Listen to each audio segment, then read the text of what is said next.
thoughts. On February 11th, just 2 days after signing the lease, police showed up at the door with the real homeowner. Charlie Hinton Properties didn't own 5260. And they said I had to pack everything I had that was there and go. It was the most beautiful home that I had seen in a long time. She sent a $400 deposit through a money app. We went ahead and cash apped him $400 to hold it. But it was the last she heard from him. He wasn't the real landlord. 1 bedroom, $650 a month.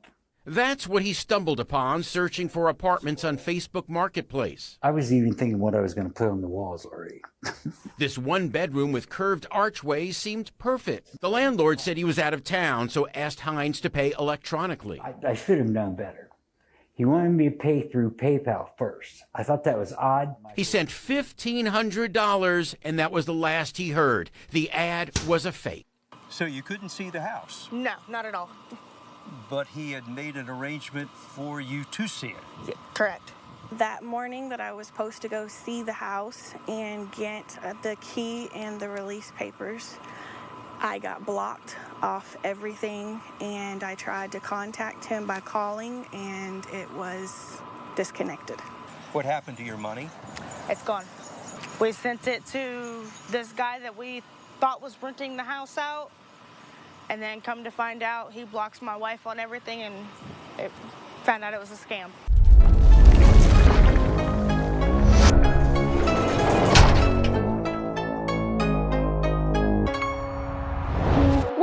What up, everybody? I am the Mademoiselle, and this is my channel. As you guys can tell by the title, today we're going to be talking about Facebook rental scams and how literally people are being left homeless because of that. Now, let me just say, I've actually been caught up in a Facebook rental scam before, years ago when I first moved out of my parents' house and I was desperate.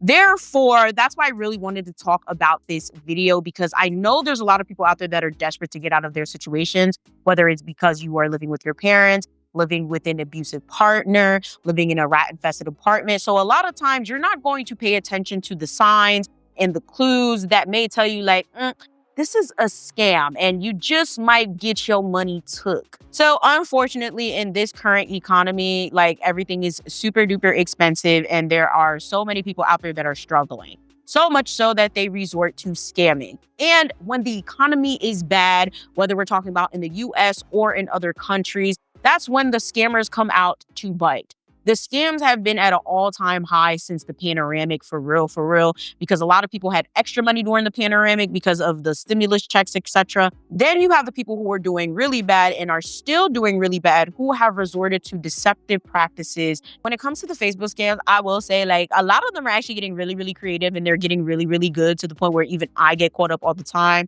I just found a new apartment for my parents. And I will say at least 50% of the places that I contacted were scam apartments. And you guys are like, well, how can you tell? There's a lot of ways you can tell. I'm going to tell you guys that in the end. But first, I got to tell y'all how these scams are done.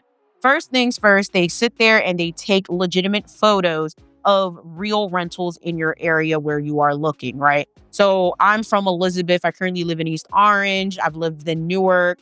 I lived in South Jersey. So a lot of times it's usually rentals that like I've seen before, which is kind of scary. And the crazy part is like, I'm not going to get scammed now out of something like that. Back in the day, I got scammed because I didn't know any better for real. But the way that it works, and luckily I know a lot of like real estate agents and real estate companies and brokers and stuff now, so I can fact check it. So don't be afraid to use people, okay? If you know somebody that is a realtor or whatever, or anything in that realm that can help validify a listing, make sure you use them. Because real estate agents and stuff have access to different pools of information that can tell you like, hey, who owns this, who owns that. So they'll take these legitimate photos and videos and repost these things as if they're the ones that is renting it. So first things first, okay? You guys got to make sure that the person that you're hitting up to see a rental on Facebook Market is a real person. A lot of times these are brand new accounts. That's usually the first red flag. It'd be like the account was made yesterday. The account was made this morning. The account was made like 2 weeks ago. Like, no, make sure that person has an established Facebook account and Facebook history. If for whatever reason it's a new one, which most of the time it will not be, make sure it's coming from like a legitimate place. Is that the real owner? Look it up. You can look up anything these days.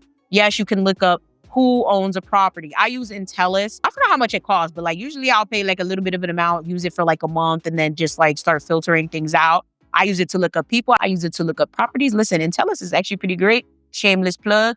Ain't no sponsorships, okay? So that's free promo right there, Intellis. Hit me up.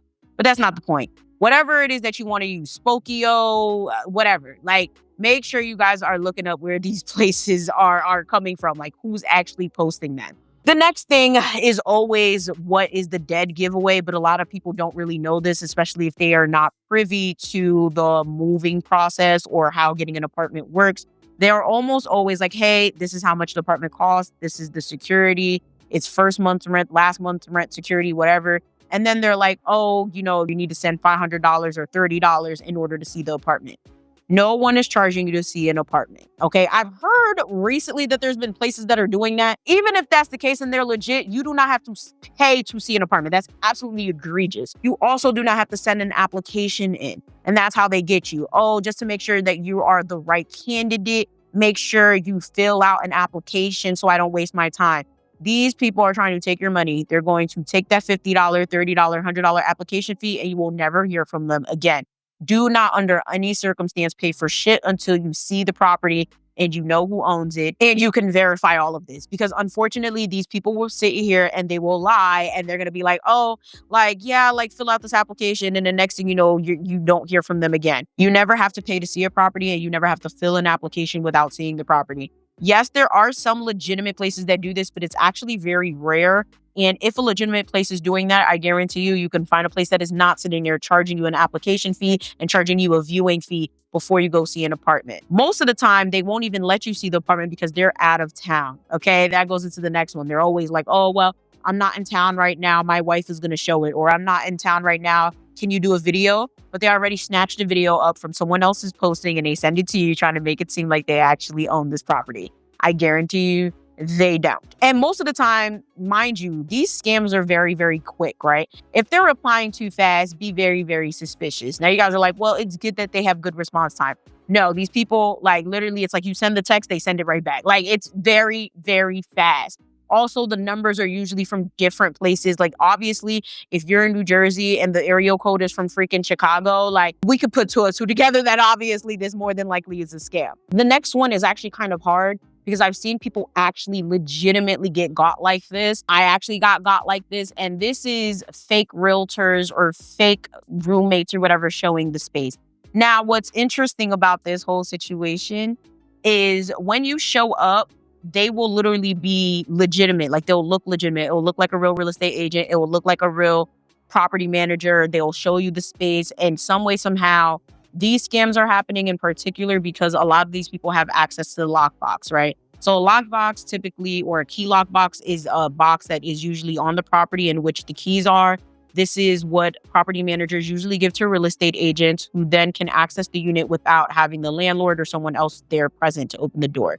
Unfortunately, some people are assholes. Okay, there's some scamming ass real estate agents who go and tell their friends and then they become like a little scam thing. How do I explain it? So imagine, right? Like say I'm a realtor and I have a friend that wants to like do some things and they're like, hey, like, yo, let's like fake rent this shit on the corner. Like this shit lit. We can get mad money. And then this real estate agent will give them the lockbox combination and it'll come off very legit. You'll sit there, you'll go to the property. They might tell you to look at the property yourself. I've seen that happen. And you look at it, you love it, whatever. Or like they might have remote access and they open the door for you. You go see it, you love it. All the while, they do not own the property. Someone just gave them the lockbox information or some way, somehow they got the key. They've been squatting in there and now they're passing it off to you. There's been so many cases like this. There's been people getting thrown out their house. There's people that actually do move in and end up getting kicked out. Who doesn't want to live in a 4-bedroom, 2-bathroom for $950 a month? She found the listing on Facebook Marketplace. She paid a $60 application fee through Cash App. Then Burrell met a man in person who asked for cash. She paid $1,860 for a security deposit and first month's rent. I love the house so much, I was just like, I'll take it. He's giving me keys to it. I got it. I had no second thoughts. On February 11th, just 2 days after signing the lease, police showed up at the door with the real homeowner. Charlie Hinton Properties didn't own 5260. And they said I had to pack everything I had that was there and go. Full kitchen, full living room, backyard fenced in. It was pretty. It's got a deck on the back porch. It looks pretty nice. The home was ideally located and close to their jobs. The landlord sent messages. There was no face-to-face contact, and the price was perfect. He wanted the $550 was the rent plus the down payment, which was $200, and the move-in amount was $750. You asked to see the place. What happened? He told me no, that I couldn't see it until he is there with me to see the house. The scammer sent this picture claiming it shows him and his wife in the hospital. She was ill. The picture was also fake. After multiple prospective renters rang her doorbell, she learned a scammer was at work. About a half hour later, another couple showed up. They told me that the person is asking for $50 application fee for each person who's, I guess, lives in the household. One of the potential renters shared this communication with the alleged scammer, asking if they could see the property in person. The man, who identified himself as Diego and used a New Jersey phone number, tells them the current occupants wouldn't be moving out until August 15th, then directs them to go view the property from the outside of the home in person to get a feel for the neighborhood. I felt scared and violated. It's a scheme former 3 News photojournalist Mike Leonard has seen with his own property in Mentor. What I'm finding out is somebody is taking my ad, copying it, and then putting it on Marketplace. And what they're doing is they're charging these people to come and just look at the house. Over 20% of renters have had a personal loss in the process of finding a rental. That's 22%. If you extrapolate that out to the country, that means Americans are losing over $16 billion a year in rental fraud. And this isn't just any kind of fraud. This is most of the time people losing their life savings at this point, at a point when, in many cases, the process of being defrauded can leave them homeless as well as having lost their life savings. Do not get caught up like this. The only way to really figure out if someone is living in a property or someone owns a property for real is to look it up. You go to the courthouse, find out who owns a specific property or city hall. Like, make sure you guys are doing your due diligence if you feel any type of suspicious, because there's people out here that are literally losing their life savings, that are losing their homes, that it's very life altering to go through one of these scams, because these scams are not they're not baby scams. You're not just losing $30 sometimes. Sometimes it is just $30, but $30 can be a lot to someone if that was their last $30, right? And they have a hope of moving into a new home. If that is their last $30 and they could have bought food with it and now they can't eat because they just, they got. And it's very annoying, because I feel like, especially when it comes to these overseas scammers, they feel like, oh, well, they live in America, they could figure it out. They have more resources than us. No, there's a lot of people in the United States that don't have more resources, okay? There's a lot of people in America that are not living well, that do have to struggle, that don't know where their next meal is coming from. So think twice before you scam someone, whether you are overseas or you are in the U.S. This is just not okay. There's people out there that have been left homeless, okay, due to these scams. There's people out there that are literally, contemplating taking their own lives because of this, because it's very embarrassing. And, a lot of them are left with nothing. Now, you guys probably like, Yvana, how'd you almost get scammed? Unfortunately, when I was desperate to move out of my parents' house, I was looking for a roommate situation. After this whole entire situation, I realized that I will never, ever have a roommate again. But then I actually did let a girl live with me. That's another story for another day. Let's hope 12 days of story time. By then, I want to tell that story. That's another story for another time. But with this particular situation, I found this person on Facebook Market. I pulled up to them. They were in Newark, and it was a guy. Now, you guys are like, Yvana, why the fuck would you live with a man? Desperate times call for desperate measures. To be quite honest with you, I know I probably more than likely would not have went through with it. But at the time, I pulled up. He showed me the room. I liked the room. It was great. But then all of a sudden, he was like, oh, well, just understand, like, if you're going to live with me, ain't no niggas in my house. Ain't no this in my house. Like, this is a bunch of weird rules. And the main one I remembered was, ain't no niggas in my house. How you gonna tell me I can't bring men here? Like, he was like, and no visitors in general after 4. Like, it was just like, it was a bunch of weird rules. I can't remember what it was. Like, I'm 30 now. I moved out at like 22 or something, 21, 22. So like, it was 8 years ago. I don't remember specifically what it was, but it was just like, it was all these weird rules. But unfortunately, I sat there and I gave this man $500. And I went home, I slept on it, and I said, yeah, I don't think I'm going to move in no more because you bugging with these rules. Like, can I have my money back? He said, no, there's no refunds, which in a way, he's right.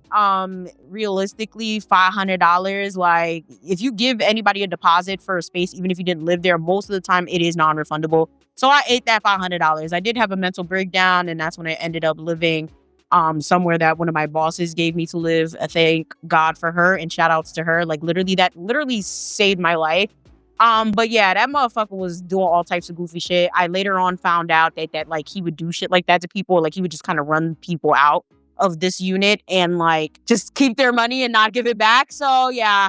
Oh man, that was a rough $500 to lose. I'm telling you right now, it was a very rough $500 to lose. But it is what it is. You win some, you lose some. Like I really said, I tried to get someone to like text him like a lawyer to give our money back, child. So that's why I'm really making this video. Like, I don't want you guys to get caught up. I don't want you guys to end up in a situation where you're desperate, you want to get out, you give anyone money, and now the person either doesn't own the property, or they're dickheads, or they're mean to you, or they're abusive, or they're crazy. And now you can't get your money back. And most importantly, you might lose your life or whatever. You end up locked up for squatting, or, like there's a lot of situations that have happened to different people in different situations in regards to renting homes that do not belong to the person that they said it belonged to, right? So with that being said, comment down below. Have you ever been caught in a rental scam? What do you guys think about Facebook Market? Because honestly, like I'll still go on there, but I'm very, very cautious. And yeah, let me know what you guys think about this video down below. Make sure you guys like, share, and subscribe. For those of you guys who are interested, I am hosting a trip to Brazil via Tour Hero. More details are going to be linked down below. The trip is going to take place in July 2026. Shout out to those of you guys who are already coming. I cannot wait to travel with y'all. With that being said, make sure you guys like, share, and subscribe. And I'm going to see y'all next time. Bye!